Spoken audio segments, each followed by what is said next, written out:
Hey guys, I realized that I haven't done what's unique about this unique video in a month, so this is a good time to do it, and I'm gonna be talking about a unique item that I'm using for my current build, Eternal Apple. There may be a couple of things that are not obvious about how it works, so I'm gonna explain and also test it to verify that it really works that way. So Eternal Apple is essentially for automating Warcries.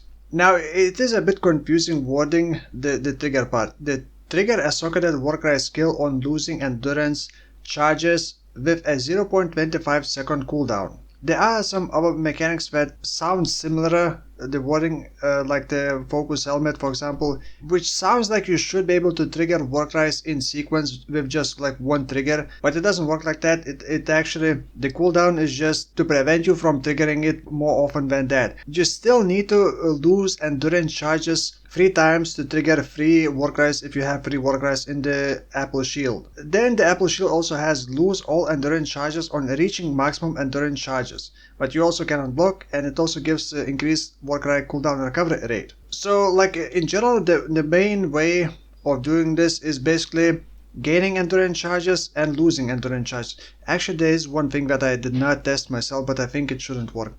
Okay, so this is unexpected. I actually thought that relocation patience would not work. I actually forgot that relocation patience has lose all friends endurance and power charge when you move. So actually relocation patience, yep, relocation patience does work. Okay, I'm gonna have to rethink my build actually a bit.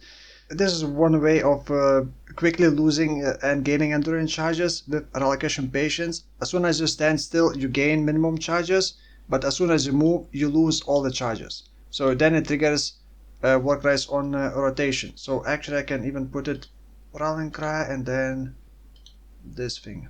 So let's see now. Yeah. Another thing which I was using is using Enduring Cry with 10 minimum power and then lowering my maximum charges by -1. So I only have 2. Each time I use Enduring Cry, I would gain 2 charges and immediately lose because the shield makes me lose endurance charges when I reach for maximum endurance charges.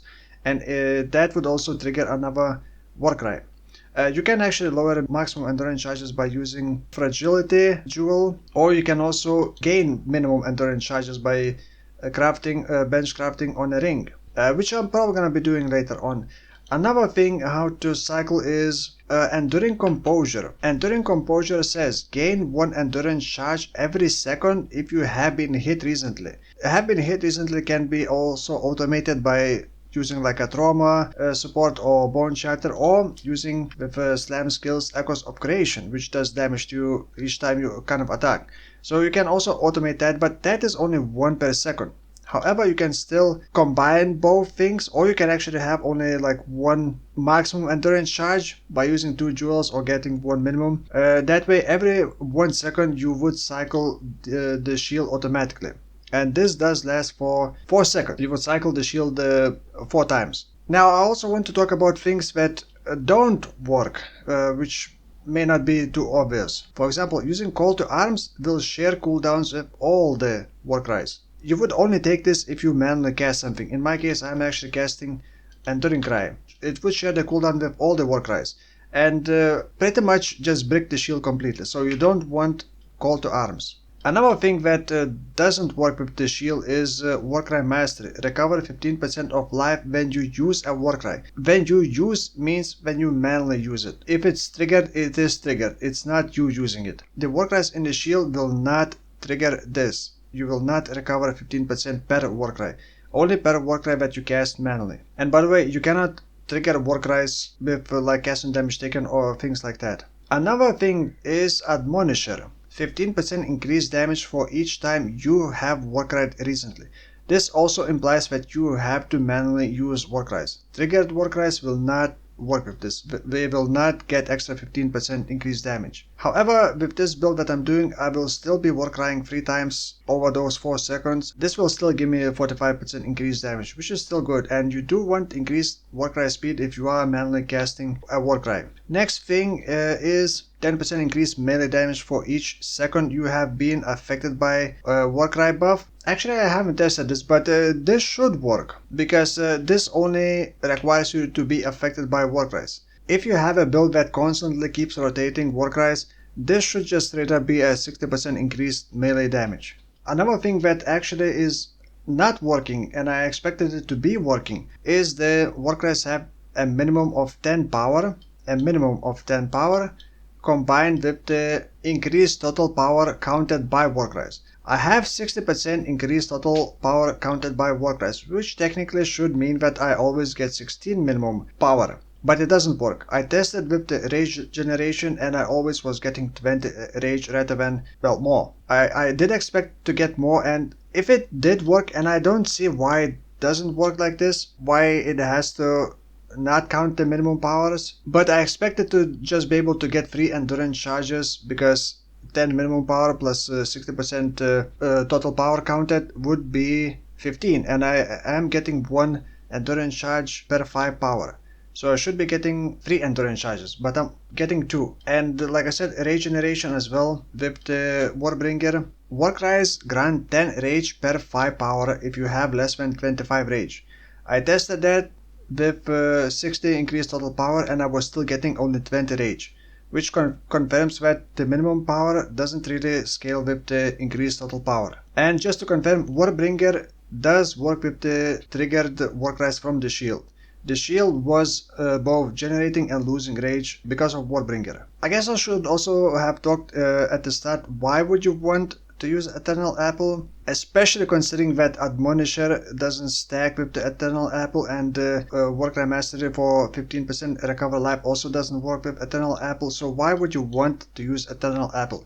Well, the main reason, I guess, is the Echoes of Creation. With one click, or just not even clicking our Warcries, you can automate exert attacks and get up to 45% more damage, because skills deal 15% more damage for each Warcry exerting them. Echoes of Creation is kind of the main thing why you would want to automate things, and also obviously not needing to click extra free buttons is a big quality of life improvement. If I learned anything in over 10 years, is that people will go to extreme lengths to automate as many things as possible. So automating 3 extra Warcries, pretty big quality of life improvement that you would actually consider using Eternal Apple. Warcries are kind of annoying, also they are loud. More slam skills, I would like to play more slam skills, but every time I consider playing slam skills, I keep thinking, oh, but I need Intimidating Cry for the maximum damage. I need like maybe Seismic Cry for clearing. Then maybe need I don't know, Rallying Cry or Infernal Cry for bossing. And it just becomes annoying just thinking that you need to manually click those buttons each time. But with Eternal Apple, you kind of don't need to think about it. You just completely automate them. Although the uptime may not be good if you don't have enough cooldown recovery rate. And I am in this build, I'm not going to be talking about this build right now, but in this build I am stacking cooldown recovery rate, and right now my Intimidating Cry and Enduring Cry is 1.5 second cooldown. Actually all the Warcries are 1.5 second cooldown. The only Warcry that has the fastest recovery rate, the cooldown, is the General's Cry, but I'm not gonna be using that. But you could even use General's Cry to cycle through our Warcries faster somehow. There's also Juggernaut Unflinching. Gain 1 endurance charge every second if you have been hit recently. This is pretty much the same as Enduring Composure. There is also unreliable method you could use, like Inexorable. That's 25% chance to gain endurance charge when you are hit. But if you have like very quick rapid hits and the like trauma stacks, you probably could rely on that. And I'm sure you can figure out more ways of gaining and losing endurance charges. If you have some other ideas how to gain and lose endurance charges, let me know in the comments below, because like I totally didn't think that relocation patience would work with this for some reason. So maybe there are some other methods that I haven't thought about, and maybe I could make this build smoother. I'm gonna make a full build guide video later, but for now I still need couple more days to optimize this build a bit more, and this is still level 77, so I also need to level up more. But for now, that's pretty much it. Thank you for watching, and I will see you in the next one. Bye bye.